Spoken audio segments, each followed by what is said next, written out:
This week I'm back in my home country of Scotland, where I visit the Isle of Arran, known for its rich history, ancient monuments, spectacular scenery and excellent food. With a population of around 5,000 people, it's approximately 20 miles long and 10 miles wide. Arran is located in the Firth of Clyde off the west coast of Scotland. There are regular ferries from Ardrossan or Troon to Brodick or from Kintyre to Lochranza. My ferry went to the port of Brodick, which is the largest village on Arran and is the island's main ferry port. This morning I just arrived at Troon port. I'm just about to board the ferry to go to the Isle of Arran. The crossing should take an hour or so, and I am travelling with Calmac Ferries this morning. So at the moment I'm just in the queue of cars just waiting to board the ferry.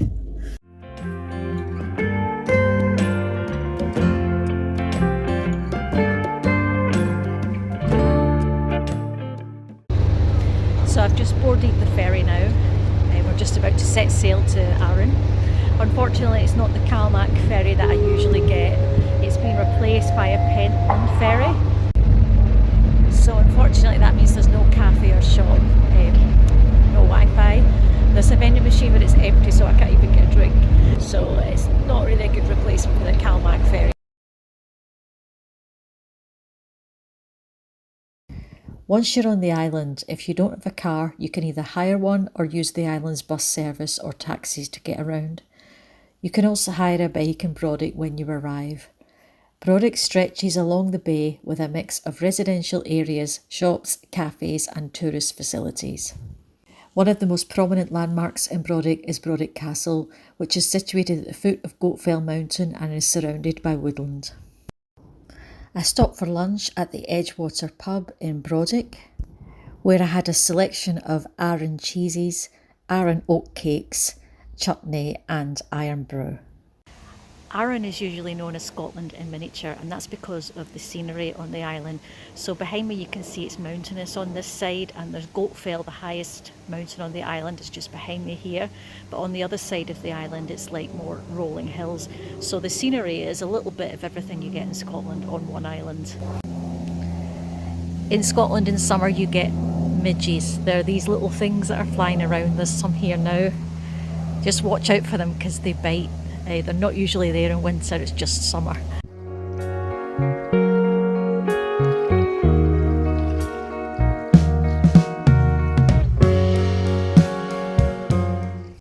So I'm just at the start of the hike to Machrie Moor.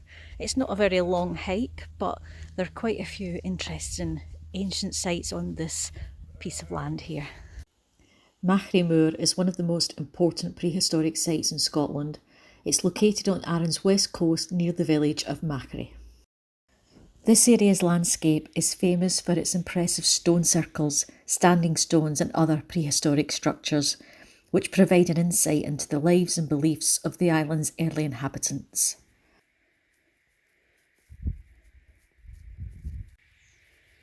So this is the first of the ancient sites on the route that I'm passing today. This is Moss Road Farm. And this was a chambered cairn site. It's about 4,000 years old, and it was estimated that it was a powerful person who was buried here. And this cairn hasn't been fully excavated yet, so there could well be some more interesting things buried inside it. Okay, we're almost there now. I just wanted to point out behind me, some parts of the path are covered in puddles. So to avoid it you might want to come on the grass, but that's a bit boggy as well, so I'd say definitely bring hiking boots. It is summer, it's the end of August now, I don't know how much worse it gets in winter. As you can see, that's how boggy it is. My whole foot's just been swallowed up in a bog, so definitely don't wear nice weight trainers.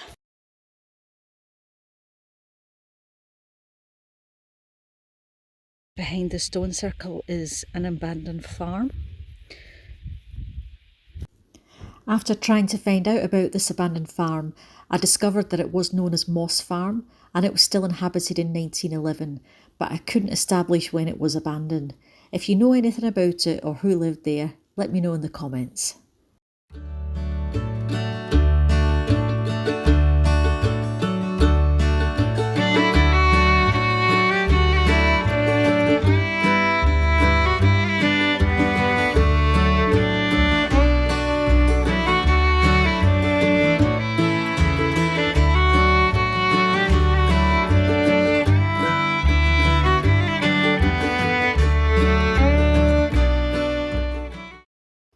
The Machrie Moor stone circles date back to the Neolithic and Bronze Age periods, roughly between the years 3500 BC and 1500 BC.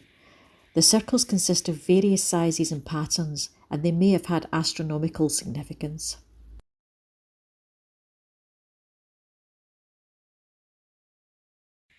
So at last I'm here. This is the main stone circle just in front. This is the most dramatic of these stone circles, and this one features towering monoliths, some of which stand up to 5 metres or 16 feet high. As well as finding evidence of burials, archaeologists have found various items in the area, including pottery, flint tools and fragments of ancient structures. There are midges everywhere. I've been bitten in the face and one's even gone up my nose, so if you come out here, wear insect repellent if you come in summer. So once you've been to see the big stone circle, if you keep walking, you'll find another 2 small ones here.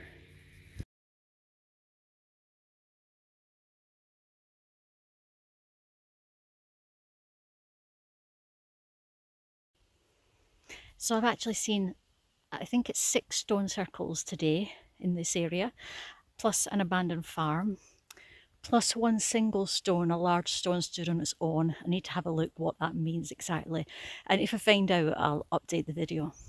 The single standing stone is the only one that remains from a previous stone circle of 9 stones, and after excavations it was found to have been a burial site. Now I'm starting the walk back to the car. You will read in some guidebooks and on some websites that the walk to the main stone circle at Machrie Moor is 2 kilometres. Or it's a 2 kilometre walk. It might say it'll take you 40 minutes or so. But some websites don't mention it's there and back. It's not a 2 kilometre loop, so it is actually 4 kilometres, so just bear that in mind. I actually didn't realise till I got here.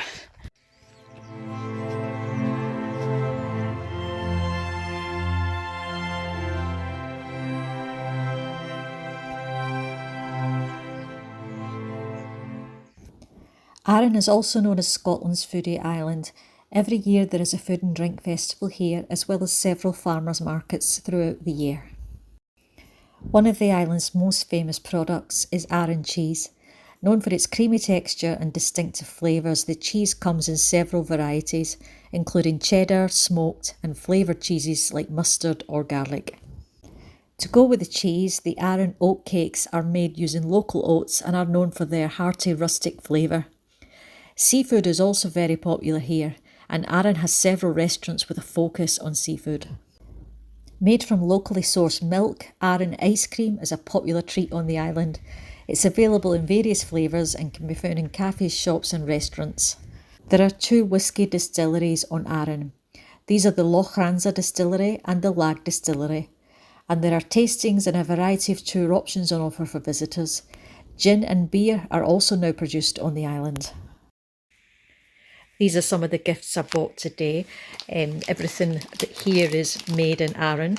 This is a sweet, this is a macaroon, which is a coconut sweet. It's available all over Scotland. Same with a tablet, that's typical sweet from Scotland, but this one's made in Arran. That's quite hard, it's like hard, it looks like fudge, but it doesn't taste like fudge. It's harder than fudge, it is very sweet. And the cheese, I went to the cheese shop and I got the smoked cheese. They had lots of different flavours, but this is the one I like best. And some of the Arran oat cakes, and they go well with the cheese. The cheese is quite hard to find outside of Arran. I've seen it on Tyree Island before, but you can order it online, and at Christmas they have hampers on offer as well.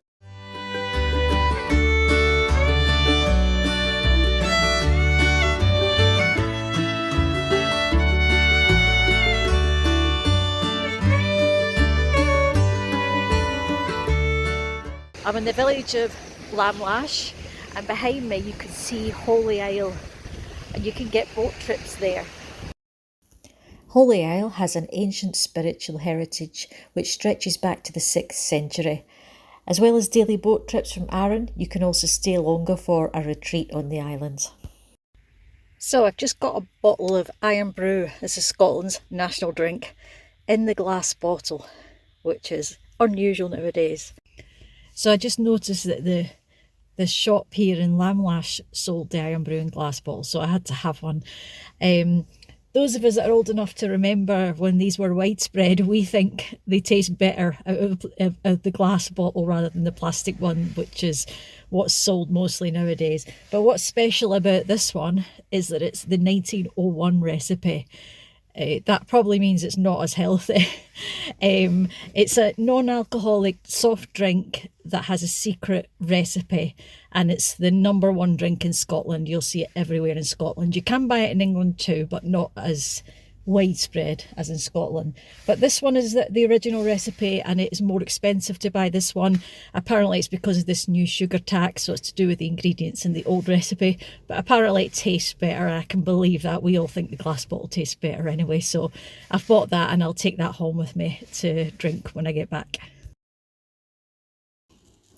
From camping, glamping to luxury spa hotels, Arran has a wide range of accommodation. I stayed in the Ormidale Hotel in Brodick. It's a small hotel that includes breakfast and hosts live music and quiz nights. Just started on the walking route to King's Cave. I'll explain a bit more about the cave once I get there, but it's well known in our history. There is a legend associated with it and with Robert the Bruce. Just came across the remains of an old hut here in the forest on the way to King's Cave. It says here it's the remains of a Bronze Age roundhouse from about 3 or 4,000 years ago. I think there's a few in this forest.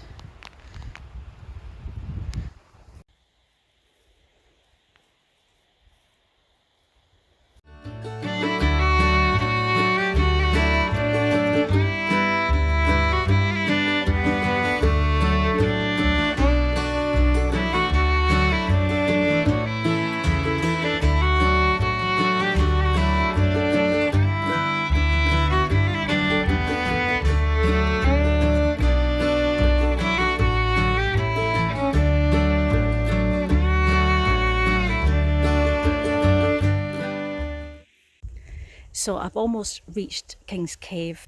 Now I've brought a head torch because apparently it can be dark inside the cave, but it's very sunny today, so I might not need it. And the other thing I brought is walking poles, because I've seen another video suggesting to bring walking poles, but that might depend which direction you've walked in, so I'm not sure whether I'm going to need them or not. So let's have a look down here.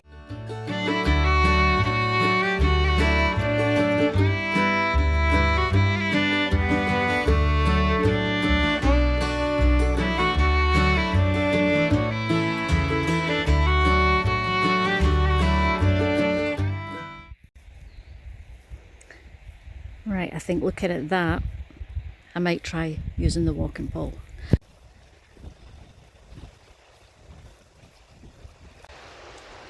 So at last I've made it to King's Cave. Eventually it was 2.6 kilometres from the car park, so it was a bit further than I thought. For the last bit coming down, I did use the walking pole because there were a lot of uneven stones, so it was a bit tricky. And then the very last bit on the beach, it's a lot of big rocks, are quite hard to walk on. So I'm glad I had good hiking boots and the walking pole with me. Looking inside the cave, it's quite bright because the sun's out and there's no clouds, so I haven't had to use the head torch today. So I'll just have a look around the area before I start walking back. King's Cave is one of the most famous and historically significant sites on Arran. The cave is famously linked to the legend of Robert the Bruce, the Scottish king who led Scotland during the First War of Scottish Independence. According to the legend, this is the cave where Robert took refuge after suffering several defeats at the hands of the English. It is said that while hiding here, he observed a spider repeatedly attempting to spin a web despite failing several times. This inspired him to continue his fight, leading to his victory at the Battle of Bannockburn in 1314. The cave also has some ancient carvings inside, but unfortunately I wasn't able to see these when I visited.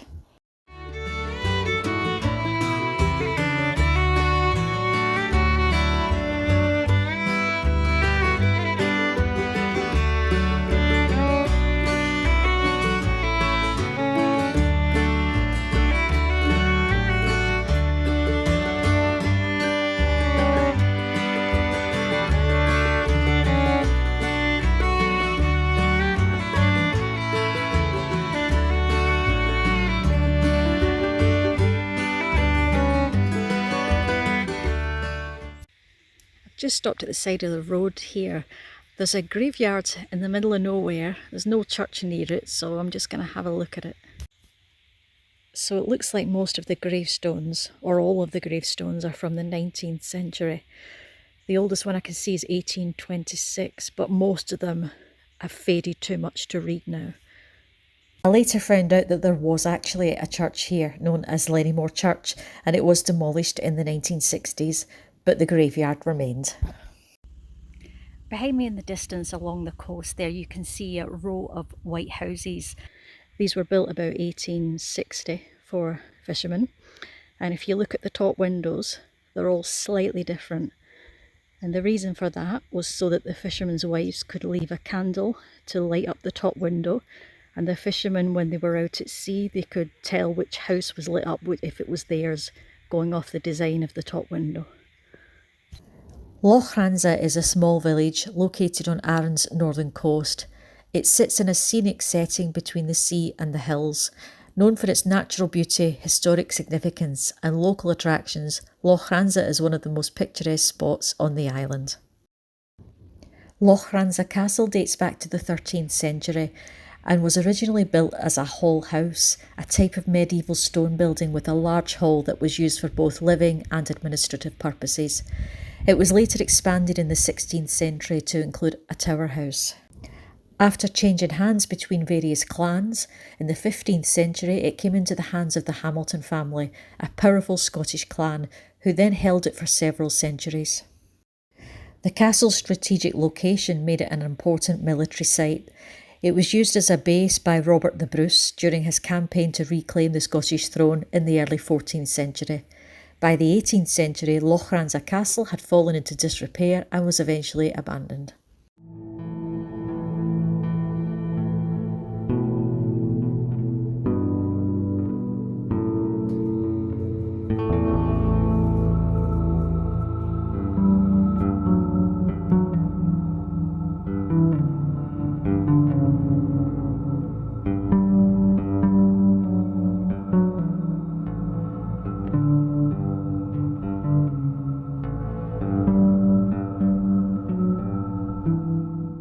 Across the water you should be able to see Brodick Castle. I'm just on my way there now.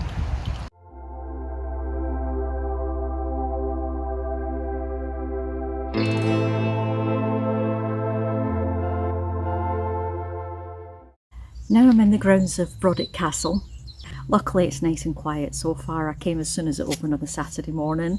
There's also a cafe at the car park, so if you want something to eat or a snack on the way out, there's a cafe there with toilets. At Brodick Castle you can buy a ticket for entrance to both the castle and the gardens, or a lower price ticket just to access the gardens. I've included a link to the website in the description of this video so that you can check up-to-date prices for the castle. The castle's history goes back around 800 years, although it has been rebuilt and expanded over the centuries. The castle was the ancient seat of the Duke of Hamilton, and since 1957 it has been owned and run by the National Trust for Scotland.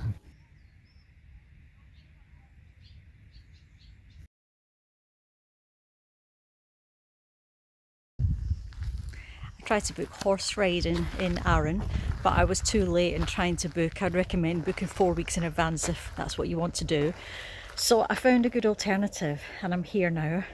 It's walking with alpacas, so that'll be interesting.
This is the Arran Heritage Museum. This is an old schoolroom, and there's some old houses you can look into. The Arran Heritage Museum is situated in Brodick and is set in a group of traditional stone buildings. You can wander around these renovated old buildings as well as view the displays on various themes such as geology, archaeology, the Highland clearances and social history.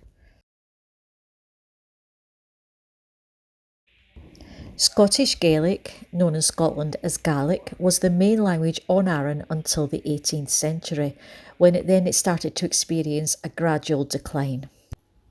This was due to various factors such as the Highland clearances, where many islanders had to relocate to the mainland or abroad.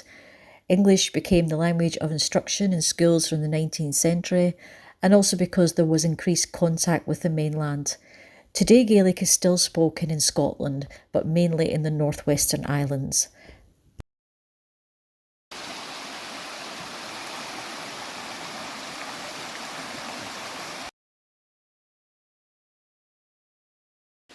So this is my last hike today.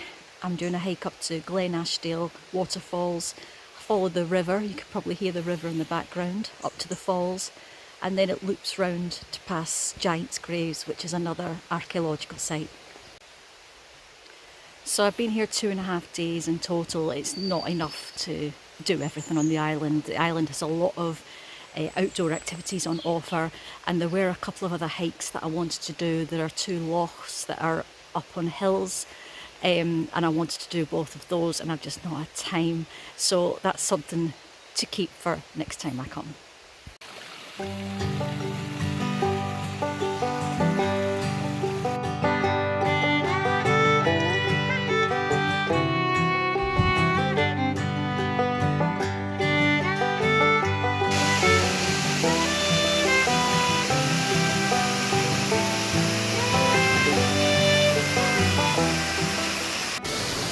I've just reached the platform at Glenashdale Falls. These are really spectacular. This is the biggest waterfall I've seen in the UK. If you know one that's more impressive or bigger than this in the UK, let me know in the comments.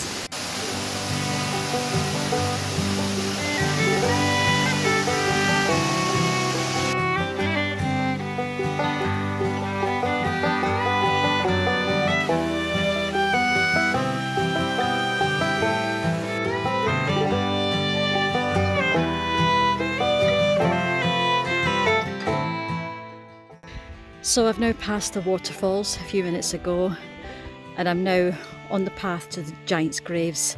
So this path is a lot better than the first part of the hike. The Giant's Graves are the remains of 2 Neolithic chamber tombs surrounded by tall trees. They date back to around the years 4000 to 3000 BC, and they were used as communal burial sites and were possibly aligned astronomically. They would have been covered with earth and stones in the past, which would have formed a large mound.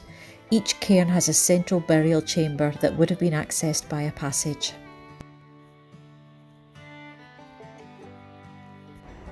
This is the end of my Arran video. I hope you've enjoyed it. Please leave me a comment if you have. Let me know if you've been to Arran or any of the other Scottish islands. And if you're interested, I have got a couple other videos on some other Scottish islands and a lot more to come in the future, hopefully. Thanks again for watching, and I'll see you on the next video.